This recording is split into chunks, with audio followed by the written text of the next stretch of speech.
할렐루야. 스페인과 프랑스 그리고 이태리 등 유럽 패션 업계가 지나치게 마른 모델들, 흔히 말라깽이 모델들을 퇴출하겠다 이렇게 선언한 바가 있습니다. 특히 이탈리아는 구체적으로 법령을 정했습니다. 키가 175cm인 경우에는 적어도 몸무게가 55kg 이상은 되어야 한다. 이런 규정을 정해서 그 정도가 되지 않으면 모델로 설 수가 없다 이렇게 말입니다. 최근 미국도 이에 동참해서 권고안을 채택했다고 그러죠. 음식을 섭취하는 데 장애를 겪고 있는 모델이 있다면 치료를 받게 하라. 그렇지 않으면 모델로 설 수가 없다 이렇게 말입니다.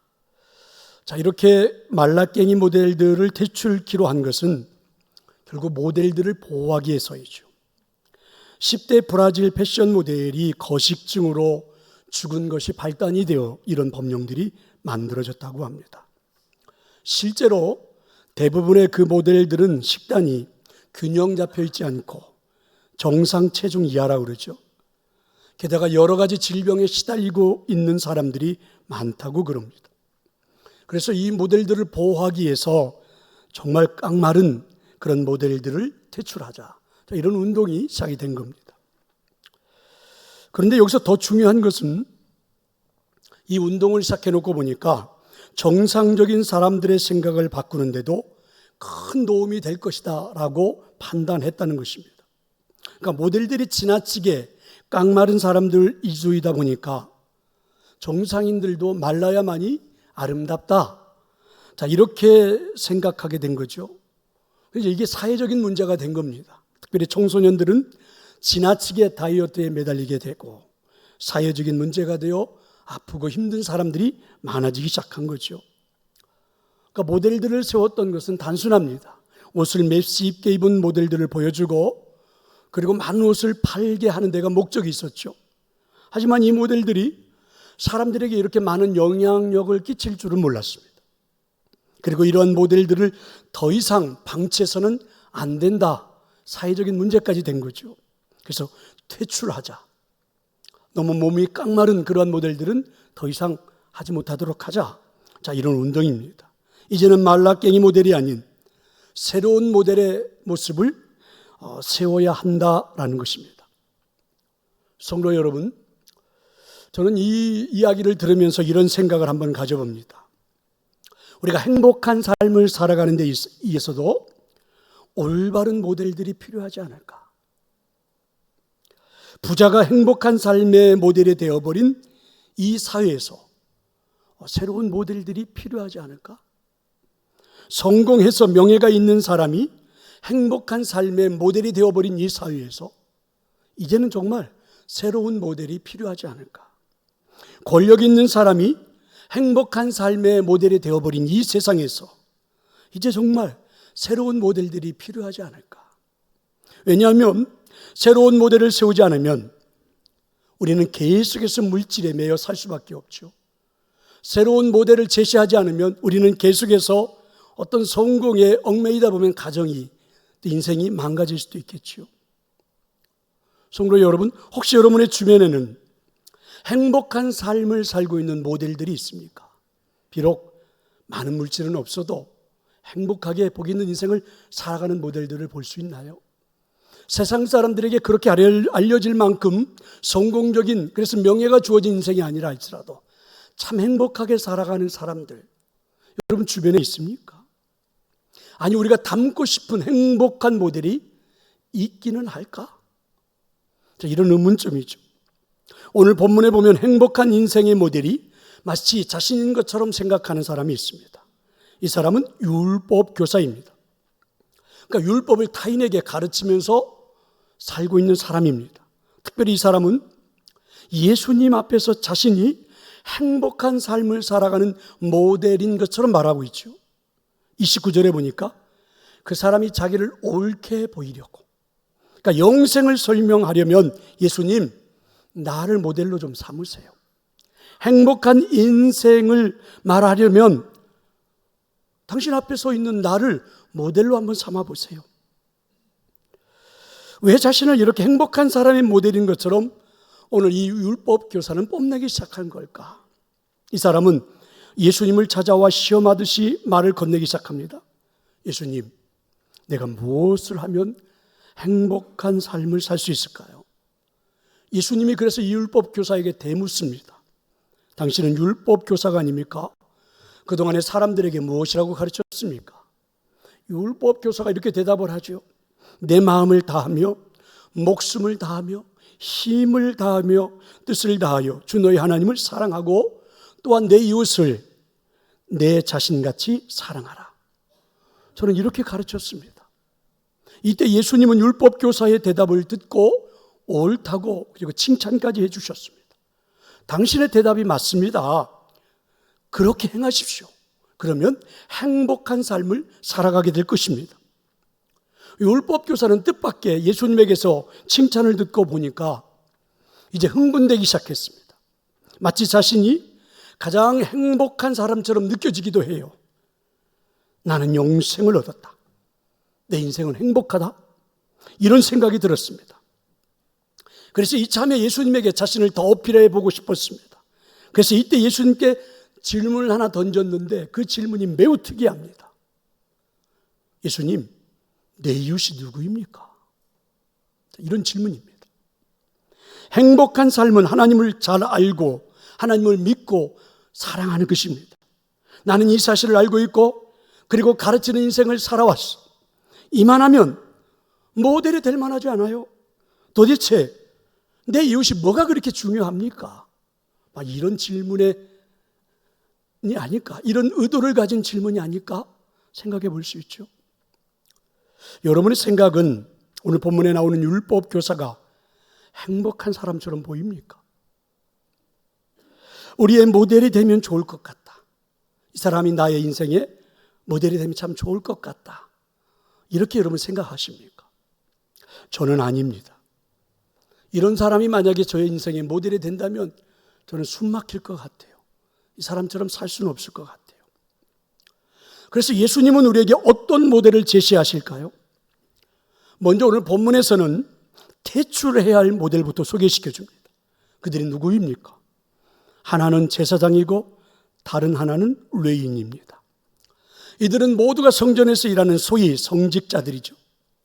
이들은 하나님 앞에서 중보자로 하나님의 백성들을 위해 일하는 사람들이죠. 남을 위해 헌신하고 봉사하며 살아가는 전형적인 모델입니다. 그런데 예수님은 오히려 이들이 퇴출되어야 할 대상자들이라고 말하는 거죠. 이유가 무엇입니까? 강도 만난 사람이 죽어가고 있는 것을 보고도 돕지 않고 이들은 외면했습니다. 하나님의 백성을 위해 헌신한다는 사람들이 정작 도움이 절실한 상황에서는 하나님의 백성을 외면해버리는 모순을 드러내고 만 거죠.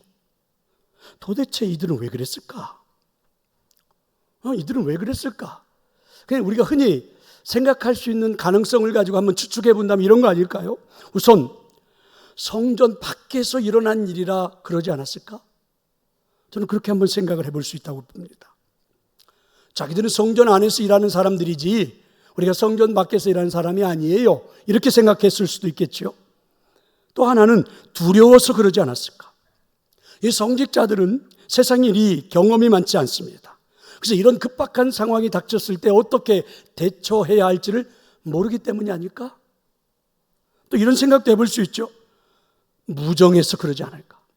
성직자들이 사연 많고 어려운 상황에 놓인 그 사람들을 하도 많이 겪다가 보니까 절박한 위기 상황에 놓여 있는 사람들에 대해서 타성에 젖어서 무정해졌을 수도 있겠다. 이렇게 우리는 이제 우리끼리 한번 추측해 볼 수 있을 것 같아요. 그러면 예수님께서 오늘 지적하시고자 하신 것은 뭘까?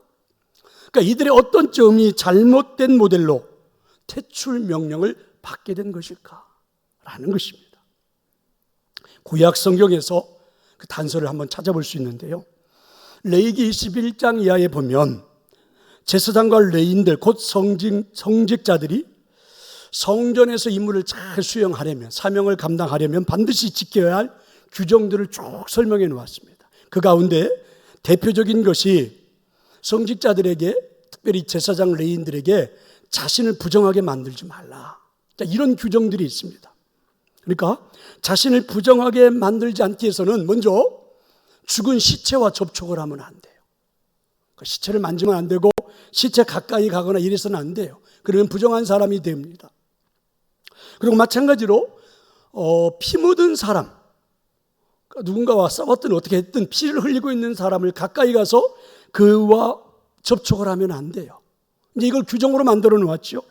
그래서 이 말씀에 비추어 보면 오늘 본문에 나오는 제사장과 레위 사람들은 이와 같은 상황에서는 어떻게 대처해야 하는지를 철저하게 훈련을 받고 있는 사람들입니다. 그러니까 본문의 이 두 사람은 자신을 부정하게 만들지 말라고 훈련받은 대로 행한 거예요. 그래서 만약에 오늘 본문에 나오는 이 두 사람, 제사장, 레위 사람 말고도 유대 땅에 살고 있는 제사장, 레위 사람들이 만약에 이 앞을 지나간다면 대부분의 제사장들, 레위 사람들이 다 그렇게 했을 겁니다. 그러니까 이 두 사람은 하나님을 잘 섬기겠다는 의도로 하나님 백성들의 절박한 상황을 외면했던 것이죠. 이 사람들은 이 절박한 상황 속에 죽어가는 사람들을 아주 당당하게 외면했던 사람들. 하나님의 사랑을 앞세우면서 죽어가는 사람 앞을 지나가도 아무런 죄의식을 느끼지 못하는 외면할 수 있었던 사람. 그래서 하나님의 사랑과 이웃 사랑을 분리해놓고 거기다가 우선순위를 정해놓고 하나님의 사랑을 핑계로 이웃 사랑에 대한 것을 면제받을 수 있다라고 생각하는 사람들. 그런데 여러분, 이 제사장과 레위 사람들이 가지고 있는 사상은 유대 땅에 살고 있는 율법을 중심으로 살았던 유대인들 모두가 갖고 있는 사상입니다. 그래서 여러분, 오늘 율법 교사는 질문을 던지는 거예요. 하나님을 사랑하는 나의 삶에 이웃이 그렇게 중요해요? 내가 하나님을 이렇게 사랑하면서 살아왔는데 그 이웃이 그렇게 중요하다고요? 그런 질문이죠. 그래서 예수님은 지금 이 질문을 듣고 이 점을 지적하시면서 제사장, 레위 사람, 율법 교사와 같은 사람들은 우리 모델에서, 인생의 모델에서 퇴출당했으면 좋겠다. 퇴출시켰으면 좋겠다. 이렇게 말씀하시는 거죠. 그리고 이제 더 중요한 것은 예수님이 뜻밖의 사람을 새로운 모델로 제시합니다. 바로 사마리아 사람입니다. 저는 오늘 이 자리에 앉아있는 여러분 모두가 좀 사마리아 사람처럼 됐으면 좋겠습니다. 왜 사마리아 사람이었을까? 간단하지요. 이 사마리아 사람들은 유대인들처럼 율법 조항을 왜곡해서 그리고 해석하는 이 사상으로부터 자유로운 사람들입니다. 그리고 피 흘려 죽어가는 사람들을 보고도 내가 그를 만지면 부정해질 것이다, 이런 것에서 좀 자유롭게 행동할 수 있는 사람, 염려하지 않아도 되는 사람들, 적어도 하나님께서 주신 선한 양심에 따라서 죽어가는 사람이라면 도와줄 수 있는 그런 사람. 그렇습니다. 오늘 이 본문에서 예수님께서는 하나님의 사랑과 이웃 사랑을 하나로 묶을 수 있는 새로운 모델을 제시하신 것입니다. 그러니까 이웃을 진심으로 사랑하는 사람이 하나님을 진심으로 사랑할 수 있는 사람이라는 것을 말씀한 거죠. 유대인들은 하나님의 사랑과 이웃 사랑을 분리해놓고 그렇게 살았던 그들에게 아니다. 하나님의 사랑과 이웃 사랑을 예수님은 묶으신 거예요. 왜 그랬을까요? 바로 여기에 영생이 있기 때문입니다. 여기에 인생의 보람이 있습니다. 여기에 삶의 가치가 있습니다. 여기에 행복이 있기 때문에 그렇습니다. 그래서 새로운 모델을 제시하신 것입니다. 사마리아 사람이 모델이 되어야 한다는 것이죠. 여러분의 졸고 있는 모습이 자꾸 목소리를 높아지게 하는데 이러면 안 되는데 제가 좀 이렇게 흥분을 줘도 좀 가라앉히려고 합니다. 여러분 물론 설교를 너무 잘해서 여러분이 졸음처럼 들려서 한숨 잘 수도 있겠지만 그래도 여러분 깨서 들으면 더 훨씬 은혜가 됩니다. 한번 들어보시면 좋겠어요. 자, 그러면 이제 한번 생각해 봅시다. 예수님이 제안했던 새롭게 제시해 주는 모델인 이 사마리아인의 특징이 뭘까? 사마리아 사람을 모델로 삼아야 할 요소가 무엇일까? 이런 거겠죠. 사랑은 대상을 가려서 하는 것이 아닙니다. 29절에 보니까 율법 교사는 이렇게 물었죠. 내 이웃이 누구예요? 여기에 담겨 있는 의미는 어떤 것입니까? 그러니까 내가 사랑해야 할 이웃이 누구냐고 지금 예수님에게 묻고 있는 이 사람의 의도는 뭐예요? 이것은 내가 도와줘야 할 사람을 내가 좀 따져보고 나서 돕겠다는 태도죠. 그죠? 내가 도울 만한 사람인가 아닌가 한번 살펴보고 나서 돕겠다는 겁니다. 실제로 오늘 본문에 나오는 두 모델인 곧 제사장과 레위 사람들은 이런 일에 매우 익숙한 사람들이죠. 먼저 이 사람들은 이방 사람들은 절대로 사랑해서는 안 된다. 그래서 그들은 이방인지 아닌지를 따지죠. 그런가 하면 율법에 도우라고 명시되어 있는 사람이냐 그렇지 않은 사람이냐. 그래서 여러분 이 사람들은요 이웃을 사랑하기 전에 그 사람을 도와도 되는지 안 되는지 여부를 따져보고 나서 그 다음에 도와주겠다는 겁니다. 그런데 예수님께서는 새로운 모델을 제시한 겁니다. 새로운 모델로 제시한 사람 사마리아인, 이 사람은 지금 강도 만나 죽어가는 사람이 누구냐의 여부를 따지지 않아요.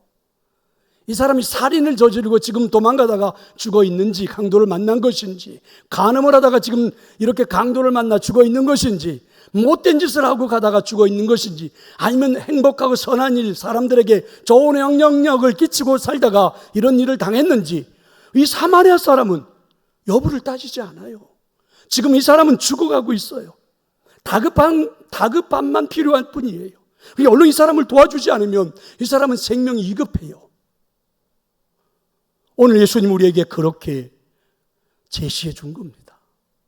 우리가 살아가는 인생의 행복을 누리려면 그죠? 대상을 따지지 말아라. 내 눈앞에 펼쳐지는 모든 사람들이 사랑의 대상이다. 믿으시기를 축원합니다. 주는 나의 피난처라는 책을 쓴 코리텐붐 여사의 간증입니다. 2차 세계대전 때 유대인을 숨겨주었다는 이유로 체포되어 라벤스부르크라는 수용소에 감금됐습니다. 그 수용소에 감금된 가족 식구들이 다 죽었습니다. 전쟁이 끝난 다음에 겨우 자신만 혼자 살아남았어요.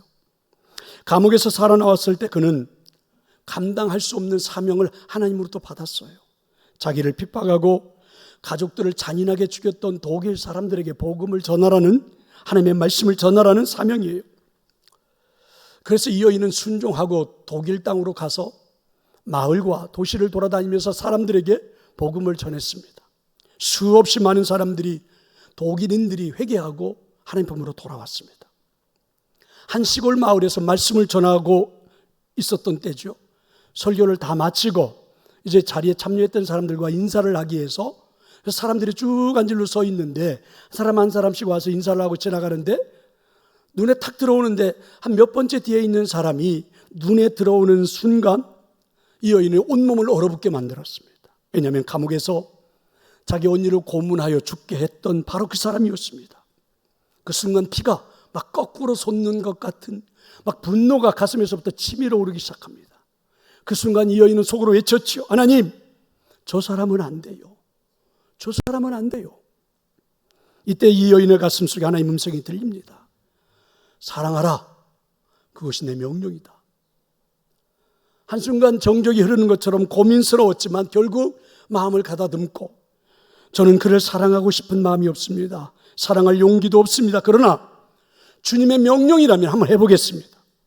어느새 그 사람이 자기 앞에 다가온 순간 이 여인은 먼저 그 사람을 끌어안았습니다. 바로 그 순간 하나님께서 그를 사랑할 수 있는 넉넉한 마음을 내 안에 부어주셨다는 것을 체험하게 된 거죠. 할렐루야. 그렇습니다. 하나님의 은혜를 받은 멋진 사람의 모습이죠. 예수님을 구주로 영접한 하나님의 형상이 회복된 사람의 모습이요. 이게 바로 구원의 감격입니다. 성도 여러분, 사실 우리 안에는요 이런 엄청난 능력이 존재하고 있는 거예요. 저와 여러분이 예수님을 구주로 영접하고 하나님의 자녀가 된 그 순간 우리는 그렇게 멋진 존재로 하나님이 만들어준 거예요. 우리 안에 예수님의 사랑이 존재하는 그런 사람으로 만들어준 거죠. 로마서 5장 5절이잖아요. 우리에게 주신 성령으로 말미암아 하나님의 사랑이 우리 마음에 부은 바 됨이니. 믿습니까? 그래요. 원수도 사랑할 만큼 넉넉한 사랑이 우리 안에 존재하는 것입니다. 내가 살아온 인생의 경험이라면, 내가 가지고 있는 자존심이라면, 자아라면 절대 할 수 없는 일이지만, 저와 여러분이 예수님을 구주로 영접하는 순간 하나님의 성령이 우리 마음속에 그 주님의 사랑을 부어준 거예요. 왜 우리는 그런데도, 그런 존재가 되었는데도 미움으로 세상을 살아가는 걸까? 잘 알고 있지 않습니까? 누군가를 미워하며 사는 것이 얼마나 힘들고 불행한지 여러분 아시지 않습니까? 이런 우리를 치유하기 위해 이 땅에 오셨던 그 예수 그리스도, 그리고 우리에게 그 사랑을 만들어 주셨던 그 예수 그리스도, 그래서 그분이 우리 안에 이런 존재를 만들어 주신 것은 행복한 삶을 살라고. 성도 여러분, 우리의 모델은 사랑을 따져서 하는 율법 교사가 될 수는 없습니다. 사랑을 따져서 할 수 있는 율법 교사가 우리의 모델이 될 수는 없어요. 대상을 구별하지 않는 사마리아 사람이 우리의 모델입니다. 믿으시기를 축원합니다. 오늘 여러분에게 그런 은혜가 임하기를, 저는 여러분 안에 하나님의 사랑이 부어진 것이 다시 한번 가슴 뜨겁게 체험되어지기를 축원합니다. 예수님께서 새롭게 제시해 주시는 모델인 이 사마리아의 특징이 뭡니까? 사마리아 사람을 모델로 삼아야 할 중요한 요소가 무엇입니까? 결과보다는 과정을 소중하게 여기는 거죠. 자, 29절의 율법 교사의 태도에 대해서 누가복음을 기록한 이 누가는 이렇게 표현해 놓았습니다. 그 사람이 자기를 옳게 보이려고. 그러니까 이 율법사는 이웃을 사랑하는 것이 자기를 옳게 보이려는 의도가 숨어 있다. 실제로 오늘 본문에 나오는 제사장 레위 사람들의 의도는 자신을 옳게 보이려고 세상 풍조에 물들어 있는 사람들이다, 이렇게 표현해 주고 있지요. 누가가 우리들에게 전해주는 하나님의 음성이었어요. 그래서 이들에게는요, 과정보다는 여러분 결과에 관심이 더 많습니다. 죽어있는 사람을 내가 만약에 만져서 제사를 할 수 없는 결과가 내게 초래되어진다면, 내가 하나님 앞에 제사하지 못하면 나는 죄인이 아닌가? 이게 이제 제사장 레위 사람들의 사고예요. 내가 만약에 죽어있는 저 사람을 만져가지고 그래서 내가 제사를 할 수 없는 부정한 사람이 되어버리면 하나님께 죄 짓는 거 아니야? 이 사람들이 이렇게 생각한 거죠.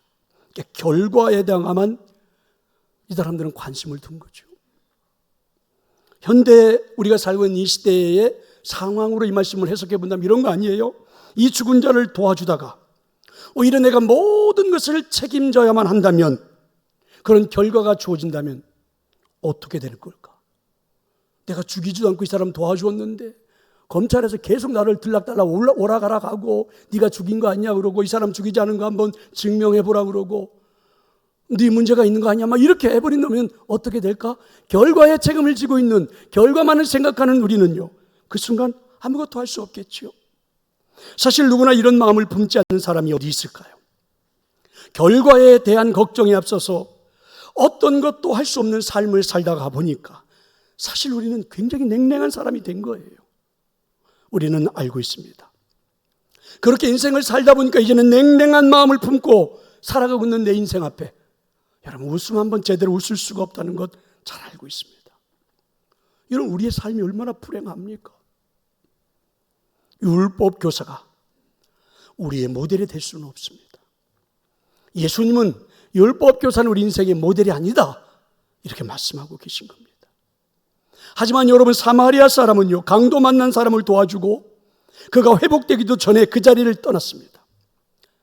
강도 만난 사람에게 자신이 누구인지를 알려주려고 했던 게 아니에요. 결과를 드러내려고 했던 게 아니죠. 다만 죽어가는 현장을 외면하지 않고 치료해주고, 더 치료가 필요하다고 생각해서 그를 주막으로 인도하고, 주막 주인에게 돈이 더 들면 나중에 돌아올 테니 와서 갚을 테니 최선을 다해서 돌봐주라 당부까지 하고. 이 사람은 결과가 아니에요. 자신이 해야 할 일을 하는 과정이옵니다. 물론 그 과정이 힘든 건 사실이죠. 여러분, 시간도 내야 되잖아요. 물질도 허비해야 됩니다. 몸을 써야 하는 과정이 꽤나 힘든 것도 사실입니다. 하지만 그의 마음에 찾아오는 여유로움은 아마 인생의 행복을 맛보게 하겠죠. 내가 살아가고 있는 삶이 매우 만족하다는 행복을 맛보게 할 겁니다. 그래서 예수님은 우리에게 이 사마리아 사람을 모델로 제시해 주는 거죠. 성도 여러분, 이제 우리는 결단을 해야 합니다. 결단은 우리들의 몫이에요. 누구를 모델로 삼을 거냐? 제사장인가, 르이 사람인가, 율법 교사인가, 아니면 사마리아 사람인가? 우리는 누가 우리 인생의 모델이 되면 좋을까? 어느 대장장이가 여행을 떠나려는데 손님이 찾아와서 말발굽 편자를 건네면서 똑같은 것 100개를 주문했습니다. 마침 이 대장장이는 여행을 떠나려 하던 참이었기 때문에 그의 제자에게 이것을 만들어 보라 이렇게 지시하고 그리고 여행을 떠났습니다. 여행을 마치고 돌아와서 이제 그 제자가 만들어 놓은 것들을 점검해 보니까 대부분 불량품입니다. 원본과 사이즈가 달라도 너무 달라요. 제자에게 물었죠. 도대체 어떻게 된 거냐? 했더니 제자가 이렇게 말합니다. 고객에게 받았던 원본을 가지고 먼저 하나를 만든 거예요. 그 다음에 자신이 만들어 놓은 것을 가지고 그 다음 것을 만들고 그 다음 것을 만드는 걸 가지고 그 다음 것을 만들고 자 그렇게 해서 100개를 다 만든 겁니다. 만들어 놓고 보니까 모양은 비슷해요. 하지만 사이즈가 전혀 달라. 그래서 제출을 할 수가 없어요. 납품을 할 수가 없게 된 겁니다. 성도 여러분, 누구를 모델 삼아 내 인생을 디자인할 것인가? 여러분은 정하셨나요? 혹시 우리도 여러분 말발굽을 만들었던 제자와 같은 실수를 범하고 있는 것은 아닐까? 옆 사람이 돈으로 행복을 누리는 것처럼 보여서 그 사람을 모델로 삼고 한평생을 살아왔는데 남는 것은 허무함만이 아닌가? 선배가 성공하는 모습을 보고 그를 모델로 삼고 열심히 달려왔는데 내 몸은 망가져 병들어 버렸고 망가질 대로 망가진 나의 인격만 남은 것은 아닌가? 오늘날 TV에 나오는 정치인을 보고 그를 모델로 삼아서 권력을 손에 쥐기 위해 열심히 달려왔는데 자기밖에 모르는 괴물 같은 사람으로 변해버린 것은 아닐까? 성도 여러분, 우리 눈앞에 펼쳐지는 모델들은 어쩌면 퇴출해야 할 사람들인지도 모릅니다. 율법 교사가 모델이 될 수는 없습니다. 예수님 우리에게 새로운 사람을 제시했어요. 그게 사마리아 사람입니다. 바로 예수 그리스도를 우리에게 제시해 준 거죠. 예수님이 우리의 모델이 되라고. 적어도 행복한 인생을 살고 싶다면 모델이 바뀌어져야만 합니다. 그리고 여러분 더는 미룰 수는 없습니다. 적어도 여러분이 살아가는 인생에 가장 아름답고 행복한 복 있는 인생 살고 싶다면 모델을 바꾸셔야 합니다. 오늘 이 자리가 여러분의 삶의 모델이 바뀌어지는 역사가 있기를, 그런 결단이 있기를 저는 축원합니다. 그런 은혜가 여러분에게 주어지기를 축원합니다. 이제 우리